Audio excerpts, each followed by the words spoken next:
दोस्तों, मेरे चैनल में आपका स्वागत है।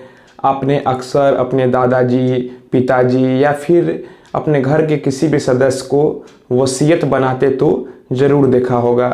जो वसीयत करता होता है, मतलब कि जो वसीयत बनाता है, वह पूरी तरह स्वतंत्र होता है कि वह अपने मन मुताबिक वह जिसको भी अपना सारा संपत्ति देना चाहता है उसके नाम से वसीयत बना सकता है। वसीयतकर्ता कभी भी किसी के दबाव में, डर में आकर वसीयत नहीं बना सकता है।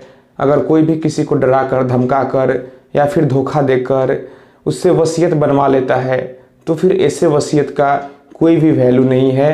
अगर कोर्ट में ऐसा वसीयत जाता है तो फिर कोर्ट ऐसे वसीयत को रद्द कर देगा।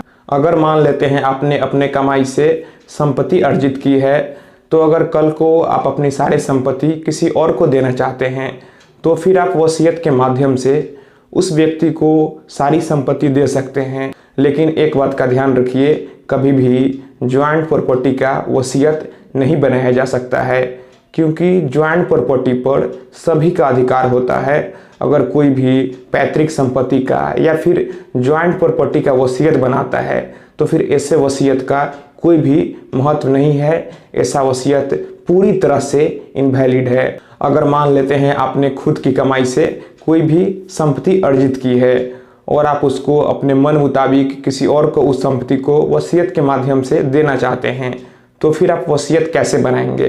दोस्तों, इसके लिए आप एक स्टाम्प पेपर पर सारी बातों को लिखें। फिर उस स्टाम्प पेपर पर कम से कम 2 गवाहों का सिग्नेचर करा लें।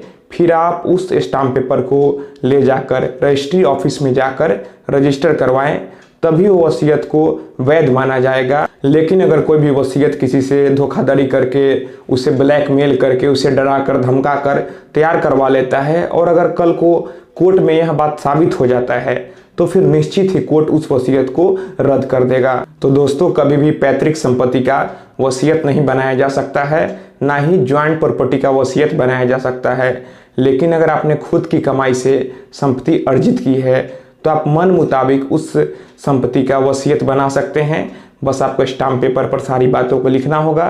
फिर रजिस्ट्री ऑफिस में जाकर आप उस वसीयत को रजिस्टर करा लें। फिर वो आपका वसीयत पूरी तरह से कानूनी रूप से वैध हो जाएगा। तो दोस्तों, मैं आशा करता हूँ आपको यह वीडियो अच्छी लगी होगी। अगर वीडियो अच्छी लगी हो तो वीडियो को लाइक कीजिए और आप अपने विचार हमें नीचे कमेंट बॉक्स में कमेंट कीजिए।